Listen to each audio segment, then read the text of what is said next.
예, 안녕하세요. 안녕하세요. 예, 자, 이제 4강이 시작됩니다. 자, 이렇게.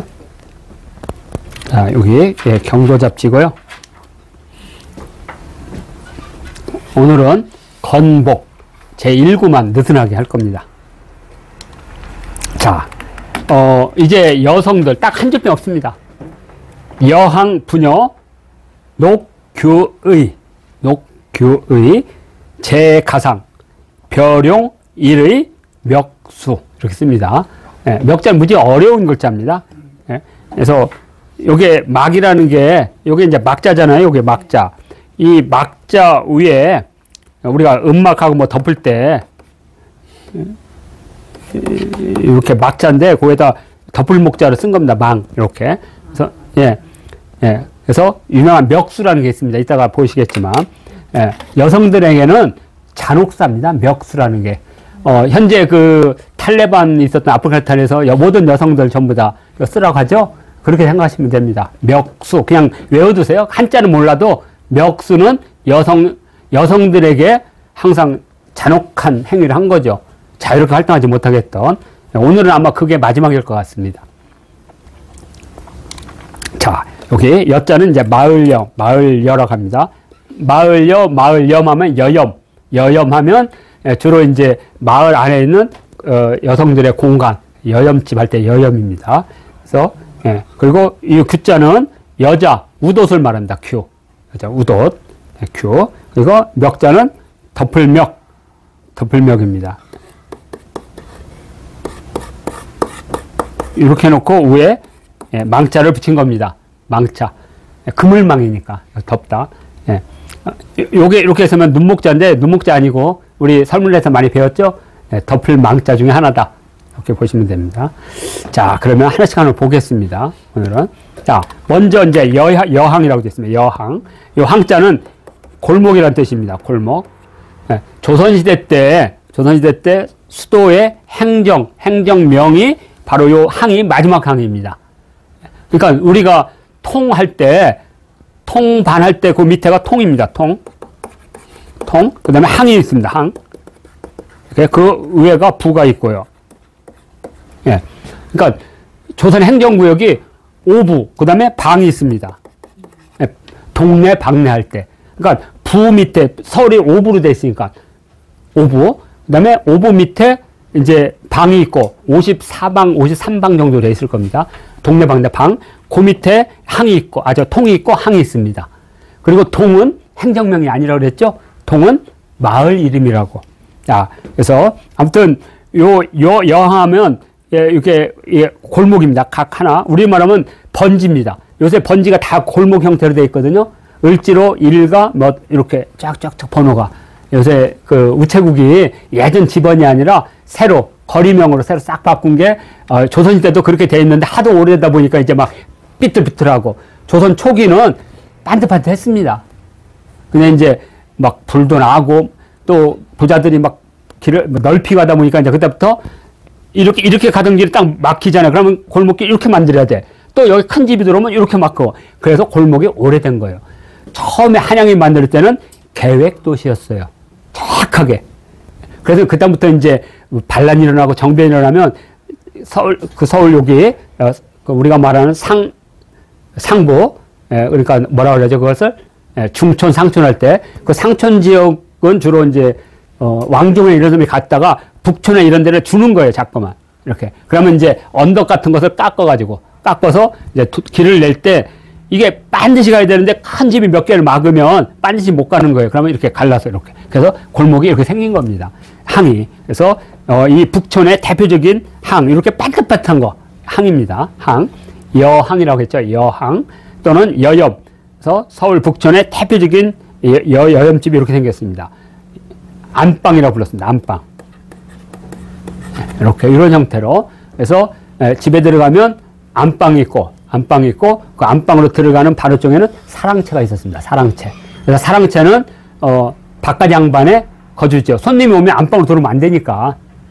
근데 이제 어느 순간에 이제 안방의 주인이 우리 남자로 바뀌었더라고요. 왜 바뀌었냐 이거죠. 대표적으로는 TV의 영향이 크다고 그래요. 그 전까지는 저희 집도 사랑방에 있을 때 안방은 우리 아버지 자리가 아니었어요. 저 기억하죠. 왜냐면 문 딱 들어가면 거기가 다 사랑방이었어요. 우리는 사랑방. 그러니까 아버지 손님들 다 사랑방에 있었어요. 그러니까 저는 평생 거의 모든 것을 사랑방에 살았어요. 누님들은 안방에 있었어요. 근데 어느 순간에 남자가 안방을 차지하기 시작해요. 왜 그러냐? TV가 안방이 크니까. TV가 따는 순간 아버지가 가운데 딱 앉는 순간 이제 안방의 주인은 아버지로 바뀐 것이 아닐까 이렇게 봅니다. 이렇게. 그러니까 많은 사람들이 안주인이라면 다 여성이잖아요. 근데 어느 순간에 아버지가 안주인이야? 하면 그것이 아마 TV의 영향이니까 저는 봅니다. 그래서 여염집의 안방은 여성이 주인이다. 이렇게 보겠습니다. 자, 그 다음에 규의는 이렇게 생겼습니다. 예, 규의와 장옷은 거의 같은 말이라고 해요. 장옷. 예, 길게 돼서 이렇게 입는 옷이죠. 그래서 여성들이 겉옷으로 위를 입고, 예, 이거죠. 그래서 길죠. 이렇게. 깁니다. 예, 이쪽은 조금 품위가 좀 떨어지는 거고, 이것은 되게 잘 만든, 이렇게 국립민속박물관에 있는 대표적인 장옷이겠습니다. 조선시대 장옷으로 부녀자들이 나들이 할 때 얼굴을 가리기 위해 머리에서부터 뒤집어 썼다. 이렇게. 그러니까 보통 우리가 이제 정복을 하고 나가다가 사람들 보면 안 되니까 그때 이런 장옷을 이렇게 가지고 가다가 걸쳐 갔다가, 예? 많이 천천히 갔는데 저쪽에서 부스러기 나면 재빨리 탁 이렇게 했던, 아마 그리고 밤에, 예, 낭군을 만날 때, 님을 만날 때 살짝 할 때 이거 뒤집어 쓰고 갔죠? 그때 쓴 게 바로 규의다. 예, 그러면 왜 규의라고 했느냐? 요 한자 규가, 예, 자신을 표시하기 위해서 나무를, 예, 우리가 말하는 사목이라고 하거든요. 종묘 사직할 때 사목. 그러니까 사목을 보면 다 아는 거죠. 사목의 크기와 나무의 종류를 보면 얘는 어디서 왔는지 알죠? 얘는 뽕나무골에서 왔는지, 얘는 밤나무골에서 왔는지, 얘는 대나무골에서 왔는지, 그게 바로 사목입니다. 사목. 우리가 종묘 사직할 때. 신목이라도 불렀죠? 신목. 그래서, 주로 이제 장례식을 하면 자기가 해당되는 사목을 썼어요. 저는 기억합니다. 왜냐면 저희 동네는 소나무를 죽으면 그 소나무 가지를 잘라서 여기를 휘를 두르고요. 머리에 둘렀다니까. 그 지팡이도 소나무. 그 소나무도 그냥 가지 있는 거 딱 잘라서 이렇게 하고. 근데 우리 외가 쪽은 대나무를 썼어요. 대나무. 대나무를 잘라서 대나무로 이렇게 하고, 예. 그래서 외할아버지 돌아가실 때는 대나무로 치장을 했거든요. 근데 저희 부모님 돌아가시고 할 때는 소나무. 그러면 어느 지역은 밤나무일 수도 있고, 어느 지역은 무슨 나무가 있을까? 뽕나무에서. 그것을 우리는 사목이라고 하지 않았을까? 예. 예. 아무튼, 그래서 이 규가 그겁니다. 그래서 자기 벼슬을 하고 여기에, 예, 어떤 그날 행사나 자기가 아뢰야 될 걸 적어 놓는 거예요. 왜냐면 이걸 가지고 왕한테 가면 큰일 나니까. 그래서 이걸 가지고 어디 누구 있는 사람이 이렇게 합니다라면, 예, 전원관이라는 사람이 있어요. 전신관, 전원관. 그 사람이 이제 왕이 앉아있는 밑에 계단에 내려와서 거기서 들어서 아뢰주는 거예요. 전원관. 우리 역사에 보면 얘가 막 달려가지고 왕한테 가서 아뢰옵니다. 그 자체가 안 돼. 그거 자체가. 예? 예. 일반 신하들은 다 뜰에 있는 거예요. 뜰에 있고, 요것은 감히 간날 수 없는 거예요. 여기는 허락받은 사람 아니면 못 갑니다. 그래서 높은 벼슬을 가진 사람은 위에 당까지 갈 수 있는 거예요. 당상이라고 불렀던 거고, 아래 벼슬은 그 밑에 계단, 2단으로 되어 있으니까 당이 항상. 그러면 그 아래에 가서 아릴 수 있는 거, 당하라고 불렀던 거예요. 당하. 당상, 당하는 그렇게 구분하시면 됩니다.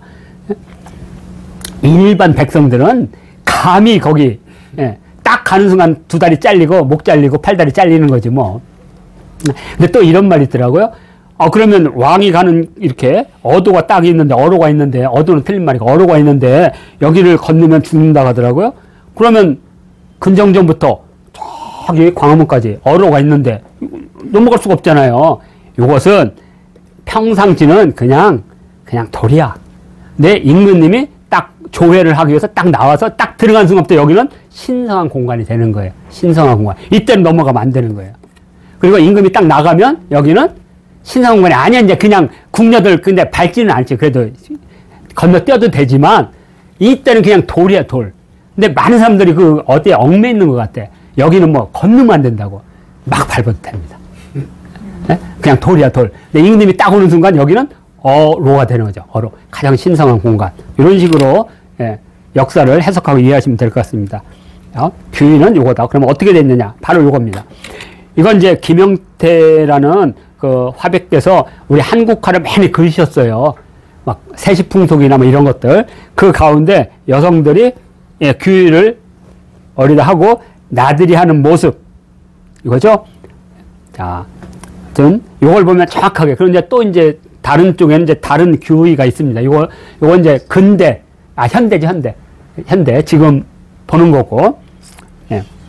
그래서 우리 전통놀이에서는 이분이 그려놓은 한국화 갤러리가 많은 도움이 됩니다. 그러니까 민속도 많이 그렸지만 우리 전통놀이, 민속놀이도 많이 그리셨어요. 그래서 예를 들어서 우리가 막 이제 민속 할 때 이렇게 막 뭐 머리털 태우기 이런 거 할 때는 자료가 없어요. 그림 자료가 없어. 그러면 누구 거? 바로 왜곡 김영 선생님의 민속화 자료를 갖다가 봐야 됩니다. 그러니까 이분이 세시기를 보고 민속화를 많이 그리셨다 이렇게 보시면 됩니다. 자, 이제 멱수입니다. 멱수. 가릴멱 얼굴수. 얼굴을 가린다. 여기 신윤복의 대표적인 멱수죠. 그 다음에 여러 풍속화의 기생나들인데 여기도 멱수를 하고 있죠. 장옷으로 얼굴을 가리고 있잖아요. 이게 바로 멱수입니다. 그러니까 외워두시면 돼. 얼굴 가리개 또는 멱수. 얼굴을 가린다. 멱수. 이렇게 외워두시면 좋습니다. 그러면 요 멱수의 인문학적 성찰만 하고 오늘은 끝나는 거 하겠습니다. 그래서 제가 멱수의 이웃사촌이라고 했어요. 그러니까 여성들에게 있어서 멱수와 같이 바깥 나갈 때 얼굴을 가리게 하는 요런 때 이게 어떻게 보면 여성을 보호하는 것 같지만 실질적으로는 외관에 얼굴을 보여서는 안 된다고 하는 여성들을 단속하는 그래서 나중에 보면 여성의 집들이 전부 다 가리잖아요. 담으로 못 나가요. 그래서 우스갯소리가 뭐예요? 왜 저기 널뛰기를 했냐 했더니 남의 집. 네, 남의 집. 그리고 왜 그네? 이렇게 해야지 저 멀리 동산. 그건 다 이제 거짓말, 그냥 우리가 우스갯소리를 하고 여성들의 잔혹사는 멱수에서 결정나는 겁니다. 여성들을 하나의 틀 속에 갖추려고 하는 것. 그래서 그 멱수에 이웃 사촌이 4개가 있다 이거죠. 첫째 수절. 그래서 절개를 지킨다는 말. 그 다음에 그 분기를 이기지 못하고 서방님을 따라가서 열려. 예. 그 다음에 청상과부. 이것도 따로따로 해드리겠습니다. 그리고 미망인. 그러니까 미망이란 말 쓰면 안 되는 거예요, 요새. 누구누구의 부인이나 누구누구의 아내, 남편이라고 해야 됩니다. 근데 아직도 미망이라고 쓰더라고요. 어제 미망인 오셨다고. 그거 개무식한 거예요, 개무식한 거. 진짜. 아니, 여성들한테 그건 완전히 그냥 폭탄 던지는 거예요. 너는 남편 죽었는데 왜 아직 안 죽었냐고 하는 거예요, 이거. 이거 있을 수가 없는 겁니다. 예? 그래서, 예. 아니, 절을 하면 안 돼. 좋은 남자 만나서 빨리 가야 돼. 저희 할머니도 공주댁이신데 공주에서 오신 분이야. 댁이란 말이 땅이란 뜻이에요. 공주라는 땅에서 오신 분. 공주댁. 그런데 이렇게 아이를 유복자인데 우리 동네 뽕 많잖아요. 뽕 따는데 지나가는 청년이 이쁘니까 휘파람으로 유혹한 것 같아. 안 쳐다봤으면 됐는데 딱 쳐다본 거지. 근데 요게 있으니까 아무 말 하다가 요 아이를 딱 나니까 그다음에 뭐라고 했어요? 아니, 사실 공주로 돌려보내야 되는 거 아니야? 그래가지고, 예, 대들배 목매에서 돌아가셨어. 진짜로요? 그러면, 우리 동네 가면 열려문이 있어요. 정려문이라고. 이게 여성들의 대표적인 잔혹사예요. 그게 수절입니다. 수절. 지켜야 돼. 예? 그래서 막 우리가 농담을 하잖아요. 예? 남편이 죽으면, 예? 그 시어머니가 제일 먼저 물려주는 게 뭐예요? 바늘이잖아요, 바늘. 긴 밤 외로울 때 바늘로 허벅지 찌르면서 참으라고. 이게 수절이라는 거, 수절. 엄청나게 잔혹한 거죠. 그 여성의 인생사, 물론 어떤 분들은 자식을 위해서 평생을 바칠 수도 있어요. 그렇지만 또 어떤 분은 또 인생이 있잖아요. 하여튼 수절이고 두 번째가 연려입니다. 오죽하면 연려의 탄생이라는 책이 있겠어요. 근데 연려라는 게 정말 정절을 지켜서 돌아가신 분도 있겠지. 근데 가문을 위해서 이렇게 간접살인 하는 거지. 압박을 해서. 그래야지 연려문이 딱 나오면 연려절이 나오거든요. 임금님이 또 땅을 줘. 그리고 가문 내대로 우리 집안은 이렇게 수절한. 예. 그러면 누가 그걸 주로 하겠어요? 아버지가요. 친정 아버지가. 앞으로 너는 집에도 오지 마라. 네 어머니 생신 때도 오지 말고 환갑 때도 오지 말고 그 집에 가서 그냥 묻혀 살아라. 그러면 집에서도 버림받고 그죠? 시집간 그 집에서 버림받고 그다음에 아이가 있으면 그래도 거기다 정 붙이고 사는데 아이도 없는 데다가 그 싸가지 없는 시누이들이 층층층층 있고, 신울도 싸가지 없다. 30년, 혼자 과부 대신, 우리 시어머니가 더 괴롭혀. 이렇게 서로 안쓰럽게, 우리 폭삭 속았을 때도 많이 나오잖아요. 아들. 양관식이, 그 집 보세요. 아들. 하여튼, 그 드라마가 우리 50년, 60년, 70년 다 보여주는 것 같아. 그죠? 드라마가 보여주는 엄청난 효과 같아요. 바로 이게 열려고요. 또 다른 데 보면 청상할 때 그 상자가, 그 혼자 된 여성상이라고 하지만 그 원래 뜻은 서리상에서 온 거예요. 서리상. 그러니까 청상은 뭐냐면 20대 초반에 시집을 갔는데 남편이 죽은 거예요. 그러면 청춘이잖아요. 근데 이 사람은 따뜻한 방에 있으면 안 돼요. 따뜻한 방에. 어디에요? 차가운 서리발에서 살아야 돼. 지금 남편은 땅 밑에서 지금 차가운, 주검이 차가운 땅 속에 있는데 어떻게 따뜻한 일에서 아주 차가운데 거적 깔아놓고 그 추운 겨울밤에 어두르더 떨면서 살아야 돼. 이게 청상입니다. 그리고 과부는 뭐냐? 이렇게 내가 보니까 네이버 사전에 보니까 홀로 된 여자라고 되어 있더라고요. 그 뜻이 아닙니다. 과라는 것은 원래 임금이 쓰던 말이에요. 임금이. 과인 할 때는. 상대적으로 내가 덕이 부족해서 니들 말을 못 들으겠다. 그러니까 니들 말 좀 잘 들어. 그러니까 임금이 상대방을 보고 겸양하기 위해서 과인이라고 하는 거예요. 과인. 내가 덕이 적어서 흉년이 들고 난리가 나서 미안하다. 니들이 좀 힘 좀 써라. 이때 과인이라는 말 쓰는데 주로 이게 이제 송나라 때 오면 여성들이 남편이 일찍 죽는 것은 여성이 팔자가 사나워서 죽는다 해서 과부라고 부르는 거예요. 그러니까 청상과 과부는 써서는 안 되는 용어죠. 자, 그 다음에 이제 가장 나쁜 거. 미망이라는 거죠. 안일미자에다가. 그래서 여기 혼례대첩이라는 사극이 잘 보여주고 있습니다.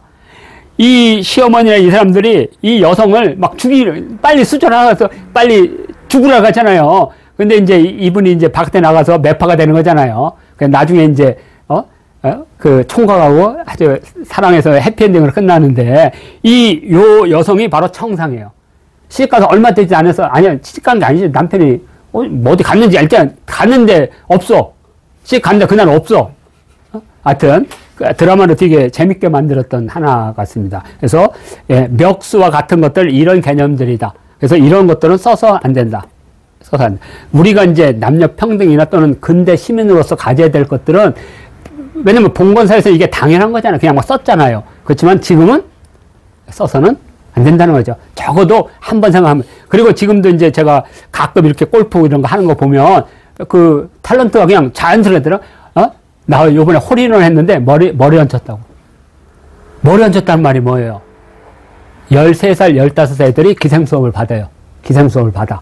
그러면 이제 기생수업을 봐서 이제 기생에 이제 입기를 하면, 이를 보여줄 후견인을 잡아요. 돈 많은 후견인을 잡아줘.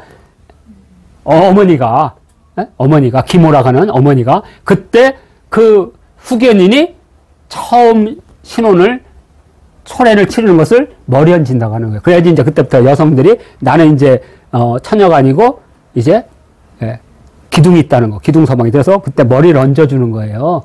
가채라고 해서, 가발, 이렇게. 이쁘게 하잖아요. 그런 말 쓰면 안 되는 거예요, 그런 것들이. 근데 지금 우리가, 많이 써요. 또 하나는 뭐예요? 처녀비행이란 말. 아니, 비행하면 처음 비행이지, 왜 처녀비행이야? 그러면 총각비행도 있어야지. 그러니까, 우리가 근대 시민으로 산다는 것은 이런 것들을 계속해서 안 쓰고 평등한, 평균적인 용어를 자꾸 보편적 용어를 쓰려고 노력하는 거죠. 노력하는 거. 그래서 멱수와 같은 수절, 연려, 청상, 과부, 미망인 같은 용어들이 갖고 있는 의미를 정확하게 알자. 그래서 이 멱수를 특별하게 이렇게 제안했고, 자, 오늘이 이제 건복이고, 이제 2회차부터는 이제 풍속이 계속 이어집니다. 자, 이렇게 해서 제 4강 마치도록 하겠습니다.